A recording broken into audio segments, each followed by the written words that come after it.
Hello नमस्कार दोस्तों, एक बार फिर से मैं आप लोग का स्वागत करता हूं अपने YouTube channel Shankar food student. आशा करते हैं आप लोग स्वस्थ होंगे और मस्त होंगे, आपकी तैयारी बेहतर ढंग से चल रही है। तो काफी लंबा समय के बाद वीडियो बना रहे हैं। एक्चुअली मेरा भी मेंस का एग्जाम था, बिहार एसआई मेंस का, और मैं उसी में लगा हुआ था। तो अब मेरा मेंस कंप्लीट हो गया और आप लोग का एग्जाम भी काफी नजदीक आ गया। मीन्स 13 जून से आपका एनटीपीसी का एग्जाम एक बार फिर से शुरू होने वाला है। जो 3 दिन जो पहले हुआ था 7 मई, 8 मई और 9 मई को, उसके बीच में एक बहुत बड़ा गैप मिला था, और उस गैप का जो भी अच्छे से यूटिलाइज किया होगा उसको काफी फायदा मिला होगा, क्योंकि ये 1 महीने का सबसे भी ज्यादा का समय था। 1 महीने से ज्यादा का समय कम नहीं होता, इसमें बहुत कुछ किया जा सकता था। और मैंने अपने वीडियो में बताया था कि आपको क्या कैसे करना था, और जो उसको किए होंगे उसको जरूर बहुत ज्यादा इंप्रूवमेंट देखने को मिल रहा होगा। जैसे कि 1 महीने में आप लोग पूरा करंट अफेयर्स को अच्छे से रिवीजन ही नहीं बल्कि याद कर सकते थे, क्योंकि बार बार रिवाइज करने का समय था।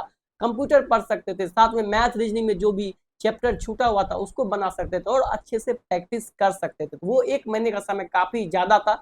जिसको भी जो भी अच्छे से यूटिलाइज किए होंगे उसको बहुत ही फायदा आया होगा। देखिए, आज से आप लोग का सिटी इंफॉर्मेशन आना स्टार्ट हो जाएगा, क्योंकि 13 जून से है तो 10 दिन पहले या तो आज या कल से लिंक आना शुरू हो जाएगा कि आपका किस शहर में आपका एग्जाम होने वाला है। और आपका एडमिट कार्ड जो है वो 4 दिन पहले आपके एग्जाम स्टार्ट होने से पहले आपको आप डाउनलोड कर सकते हैं। अभी आपका सिटी इंफॉर्मेशन आ जाएगा, उस अकॉर्डिंग आप अपना टिकट वगैरह बना लीजिएगा। टिकट मिलता नहीं है, लेकिन स्टूडेंट का एडमिट कार्ड ही टिकट होता है, क्योंकि हम लोग भी एडमिट कार्ड लेके ही एग्जाम देने के लिए जाते थे। तो जैसे जाना होगा आप लोग जाइएगा, बस आप बता दीजिएगा कि हम मैं भी रेलवे में आने वाला हूँ, तो आपको फाइन वाइन नहीं लगेगा। इसलिए बस अपना एडमिट कार्ड दिखा दीजिएगा। और कोई कोई टीटी रहता है जो कि दिक्कत देता है स्टूडेंट को भी, लेकिन नहीं देना चाहिए। हाँ, आप लोग को भी ये आप लोग का भी दायित्व बनता है कि जो भी पैसेंजर है उसको असुविधा ना फील हो, क्योंकि वो टिकट कंफर्म लिए हैं, तो ये नहीं कि उसको डिस्टर्ब करके जाते हैं। आराम से जाना है, अपना किसी तरह एग्जाम सेंटर पे पहुंच जाना है, अच्छे से फ्रेश होकर और एग्जाम देना है। देखिए, 10 दिन का समय अभी भी बचा हुआ है। इसमें क्या रिवीजन किया जाता है, इसमें क्या स्ट्रेटजी रखा जाता है कि अच्छा स्कोर आ सकता है। देखिए, आप 10 दिन में बहुत कुछ नहीं कर सकते। जो समय था आपके पास पर्याप्त, वो 1 महीने का ये समय बहुत गोल्डन अपॉर्चुनिटी था। और मैंने ये वीडियो बनाया था और इस पर अच्छा खासा लोगों ने इसको देखा है, और जो देख के इम्प्लीमेंट क्या होगा उसका वो उसको कवर कर लिया होगा। क्योंकि देखिए, जिसका 7-8 महीनों को हो गया था एग्जाम, उसको ये मौका नहीं मिला, ये गोल्डन पीरियड नहीं मिला। कोई कोई आदमी क्या होता है कि लास्ट में आके संभलता है, तो जो लास्ट में आके संभलता है उसको ये मौका अच्छा मिल गया था। अगर आप यहाँ पे भी लापरवाही दिखाए हैं, आप नहीं किए, तो आप कहीं ना कहीं पीछे रह जाएंगे, क्योंकि पढ़ने वाला का कमी नहीं है। अगर आप यहाँ पे भी सीरियस नहीं हुए तो आप में ही कहीं ना कहीं डिफॉल्ट है। देखिए, कटअप क्या जा रहा है, अभी आप लोग देखे होंगे कि एनटीपीसी अंडर ग्रेजुएट का जो फाइनल मेरिट आया है उसमें 100 मार्क्स भी पार कर गया। और 100 में 100 मार्क्स, 120 में 100 मार्क्स लाना कोई मामूली बात नहीं है। तो देखिए, इससे डरना तो नहीं है बल्कि सीखना है। डरना भी वाजिब है, क्योंकि थोड़ा बहुत मिस्टेक हो ही जाता है, लेकिन डरने से ज्यादा सीखना है, क्योंकि आपको नौकरी लेना है तो आप ये कोशिश करेंगे कि कहाँ से क्या चीज सीखना है। 100 मार्क्स कटअप जा रहा है, आपको उस अकॉर्डिंग अपने आप को सीरियस होना पड़ेगा। क्योंकि अगर आप चाहेंगे कि थोड़ा इधर उधर का भी काम कर लेते, थोड़ा बहुत पढ़ाई भी कर लेते, उससे आपका मेरिट नहीं बनने वाला है। आपको पूरा डेडिकेटेड होके पढ़ना पड़ेगा। आपको 6-7 महीने अपने आप को पूरे दुनिया से अलग करके अपने प्रॉपर स्टडी पे समय देना पड़ेगा, तभी आप फाइनल मेरिट में आ सकते। इस बार सीट भले ही कम थी, लेकिन अगर आप तैयारी करते रहेंगे तो प्रत्येक साल वैकेंसी आती है।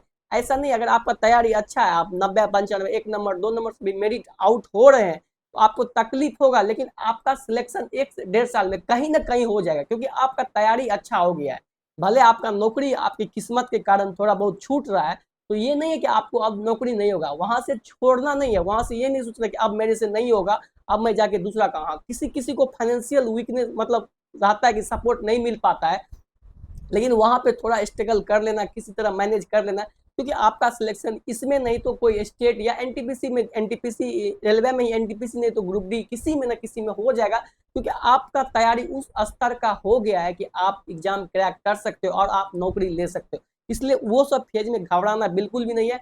आप अच्छे से तैयारी करेंगे तो आपका सिलेक्शन हो जाएगा। आपका दिल खुद आपको गवाह देगा कि हाँ, मैं तैयारी कर रहा हूँ, मेरा सिलेक्शन होना ही होना है। आज मैं बिहार एसआई का मेंस दे के आया हूँ, और इतना ये नहीं था कि बहुत ज्यादा उस पर सीरियस होकर तैयारी किया था, लेकिन एक मन में था कि हाँ, मैं मेंस निकाल लूंगा। और मेंस का मेरा भी एग्जाम ठीक ठाक ही गया। मैंने प्री में भी बोला था कि मेरा इतना मार्क्स बन रहा है। बहुत लोगों ने कमेंट किया कि तुम्हारा प्री का रिजल्ट नहीं होगा, क्योंकि मैं जॉब करता हूँ, लेकिन मैं जो थोड़ा बहुत आप लोग को भी वीडियो बना के बताता हूँ उसके बाद जो समय मिलता है उसमें थोड़ा बहुत स्टडी करता हूँ, उसी से मेरा फ्री हो गया था। 11 लाख के आसपास फॉर्म गिरा था, जिसमें 36,000 में मैं आ गया। तो ऐसा नहीं है कि मेरे को पता है कि क्या बेस्ट अप्रोच है, क्या चीज पढ़े कि कम में ही हो जाता है, और वही चीज मैं आपको बताता हूँ। आप बहुत ज्यादा पढ़ते हैं लेकिन प्रैक्टिस आप कम करते हैं, और जबकि मेन चीज है कि आप प्रैक्टिस जितना करेंगे आपका सिलेक्शन उतना जल्दी होगा। आप लोग क्या करते हैं, पढ़ तो बहुत कुछ लेते हैं लेकिन प्रैक्टिस ही नहीं करते। पढ़ने से ज्यादा नहीं होगा, ज्यादा प्रैक्टिस करने से होगा, क्योंकि पढ़ा हुआ सब कुछ आपको याद नहीं रहेगा। और प्रैक्टिस जो आप करेंगे उसमें क्या है कि जो जो एग्जाम में आता है वो लगभग आपका क्लियर हो जाएगा। आपको बहुत ज्यादा नहीं पढ़ना है, जितना पढ़ना है कि एग्जाम निकल जाए, क्योंकि आपको सिर्फ सरकारी नौकरी चाहिए, ये नहीं कि आपको महारत हासिल करके उसमें बहुत बड़ा पीएचडी आपको लेना है। इसलिए जितना एग्जाम में आता है उतना पढ़िए, उसी को प्रैक्टिस कीजिए, रिवीजन कीजिए, उसी से सिलेक्शन हो जाएगा। और मैं अभी भी रिजल्ट दे रहा हूँ, ये आप लोग देख रहे हैं। मेंस में बिहार एसआई मेंस का जो अभी स्टैंडर्ड था क्वेश्चन का वो अप किया है, उसके अकॉर्डिंग थोड़ा बहुत बदलाव आपको कर लेना है, ताकि आप बिहार का भी एग्जाम क्रैक कर सकते हैं। जैसे कि आप एनसीईआरटी पढ़ सकते हैं, थोड़ा डीप में कोई चीज को पढ़ सकते हैं, ये नहीं कि बहुत कुछ पढ़ना है, यूपीएससी लेवल का पढ़ना है, थोड़ा स्टेटमेंट वाइज क्वेश्चन आ रहा है तो उस अकॉर्डिंग अपने आप को ढाल लीजिए, क्योंकि क्वेश्चन थोड़ा अब वो वन लाइनर क्वेश्चन नहीं आ रहा है, वो स्टेटमेंट वाइज दे रहा है कि ये सही होगा कि ये सही होगा, उसमें आपको थोड़ा बहुत कॉन्सेप्ट चाहिए, और उसके लिए आपको ज्यादा नहीं है, थोड़ा बहुत एनसीईआरटी 6 to 10 को आप देखेंगे तो आपको वो इजीली हो जाएगा। और साथ में जो आप लूसेंट का बुक पढ़ रहे हैं वो तो है ही, थोड़ा सा बस डीप में चले जाना, कोई कॉन्सेप्ट नहीं समझ आता है तो यूट्यूब से देख लेना। देखिए मैं अपने टेलीग्राम चैनल पे क्विज चलाता हूँ, और सुबह में साइंस का, जिसमें कि फिजिक्स केमिस्ट्री हो गया, बायोलॉजी भी खत्म होने वाला है, और ये कोई ऐसा वैसा बुक नहीं है, वो घटना चक्र का पूर्वालेखन बुक है, जिसमें कि पूर्वालोकन वाला बुक है, जिसमें कि सारे एग्जाम, जितने भी यूपी का एग्जाम, बिहार का एग्जाम, यूपी पीसीएस, जितना भी अच्छा अच्छा क्वेश्चन है सब क्वेश्चन उसमें आपका कवर हो जाएगा। और वो मैं डेली आपको 9 बजे सुबह साइंस का करवाता हूँ। साइंस कंप्लीट होने वाला, उसका मैं कंप्लीट रिवीजन भी आपको दूंगा, इसलिए आप लोग बिल्कुल ना घबराए, बस उस क्विज को अटेम्प्ट करते रहिए, उससे आपका जीके अच्छा हो जाएगा। और शाम को 6 बजे मैं 8 सेक्शन से क्विज करवाता हूँ, जिसमें भी मॉडर्न हिस्ट्री हो गया है, और ज्योग्राफी अभी इंडियन ज्योग्राफी चल रहा है, वो भी कंप्लीट हो जाएगा। उस पर निरंतर क्विज आता है, इसलिए आप लोग अच्छे से तैयारी कीजिएगा और उसको डेली लगाते रहिएगा, और जो जो गलती होता है उसका एक शॉर्ट नोट्स बनाते जाइएगा, उससे आपका अच्छा हो जाएगा जीके। और साथ में बुक को पढ़ते रहिए, रिवीजन करते रहिए। अभी जिसका एनटीपीसी का एग्जाम है 13 जून से, वो जो भी अभी सेट लगाए होंगे, इतना जो 60 से 70 सेट मैंने बताया था मॉक टेस्ट लगाने के लिए, उसमें जो भी, उसमें लगभग आपका सिलेबस कंप्लीट हो गया होगा, और वो सिलेबस वो होगा जो कि आपके एग्जाम में आपको देखने को मिलेगा। इसलिए मैं बोलता हूँ मॉक टेस्ट लगाइए, और थोड़ा अच्छा मॉक टेस्ट लगाइए, ताकि आपको अच्छा पैटर्न पता चल सके। अगर आप 50 से 60 मॉक टेस्ट लगा के एनालिसिस कर लिए होंगे, तो आपका 60 में मैथ रीडिंग तो आपका पूरा कवर हो गया, उसके लिए आपको डरना ही नहीं है। थोड़ा बहुत डर होता है, वो सबको होता है, उससे घबराना बिल्कुल भी नहीं है, अच्छे से कॉन्फिडेंट होकर एग्जाम देना है। जो जो गलती हुआ था उस मॉक टेस्ट के दौरान, जो जो आप शॉर्ट नोट्स जो मैंने बोला था बनाने के लिए, वो जो आप बनाए होंगे उसको जाके अच्छे से रिवीजन करना है, वो आप लास्ट के 2-3 दिन में भी कर सकते हैं। अभी अगर आपका कुछ और छूटा हुआ है जो कि एग्जाम में पूछता है, जैसे रीजनिंग में फिगर वाला, फिगर काउंटिंग, ये प्रतीक वाला पूछता है कि आगे इतना है पीछे इतना है, पैटर्न अगर आप मॉक टेस्ट देंगे तो मुझे बताने की जरूरत नहीं है, आपको पैटर्न ऑटोमेटिक पता चल गया। क्योंकि कोई भी अगर मॉक टेस्ट बनाता है तो वो अभी रिसेंट वाला पैटर्न ही फॉलो करता है, टेक्स्ट बुक भी आप देखे होंगे कि वही पैटर्न फॉलो करता है। देखिए प्रैक्टिस करने का कमी नहीं है, आपको करने की चाहत होनी चाहिए। लोग पूछता है कहाँ से बुक लाए, कहाँ से क्या लाए। अगर आपको बुक से करना है तो मैं बहुत बार बोल चुका हूँ, रेलवे का प्रीवियस ईयर का बुक लीजिए, वो आपको चैप्टर वाइज वाला नहीं है, मैं बोलता हूँ लेने के लिए, क्योंकि वो मैं सजेस्ट नहीं करता, वो आप अपने क्लास नोट से कर सकते हैं। मैं बोलता हूँ कि सेट वाइज, जैसे अगर एनटीपीसी 2025 में कोई डेट में एग्जाम हुआ है तो उसका 30 क्वेश्चन आपको एक बार प्रैक्टिस करना है, उसका सॉल्यूशन भी मैं बताता हूँ कि कैसे करना है आपको, ताकि आपको पूरा समझ आए, आपको शॉर्ट तरीका पता चले। उसका सॉल्यूशन के लिए सेम डेट लेके यूट्यूब पे जाके सर्च कीजिए, आपको पूरा वो शिफ्ट मिल जाएगा। उसमें आपका जो क्वेश्चन गलती हुआ है, या जो क्वेश्चन में टाइम लगा है, या जो क्वेश्चन आप एक बार में नहीं समझ पाए, बस उसी क्वेश्चन को आपको देखना है, उसका नोट्स में आपको लिख लेना है शॉर्ट में कि ये क्वेश्चन ऐसे बनता है, मैंने ऐसे अप्रोच किया था, मैंने ऐसे पढ़ा था, ताकि मैं नहीं समझ पाया था, लेकिन अगर इस तरह से मैं पढ़ूं, उससे क्या होगा कि आपका जो एग्जाम में मैथ रीजनिंग आता है वो आपका तैयार हो जाएगा, और जिसमें आपको समय लगता था, जिसमें आपको स्ट्रगल होता था, वो भी आप सीख जाएंगे। और वही होता है सिलेक्शन, जिसमें आपको दिक्कत, वही उसी से आप सिलेक्शन के पास पहुंचेंगे। जिसमें आपको दिक्कत है, जिसमें आपको समय लगता है, अगर वो क्वेश्चन आपको आ गया तो बस हो गया, आपका सिलेक्शन हो गया। इसीलिए मैं हमेशा बोलता हूँ प्रैक्टिस कीजिए। अगर आपका मैथ कमजोर है, तो आप मैथ का सेक्शनल टेस्ट लगाइए और ये सारा टेस्ट आपको टेक्स्ट बुक पे मिल जाएगा।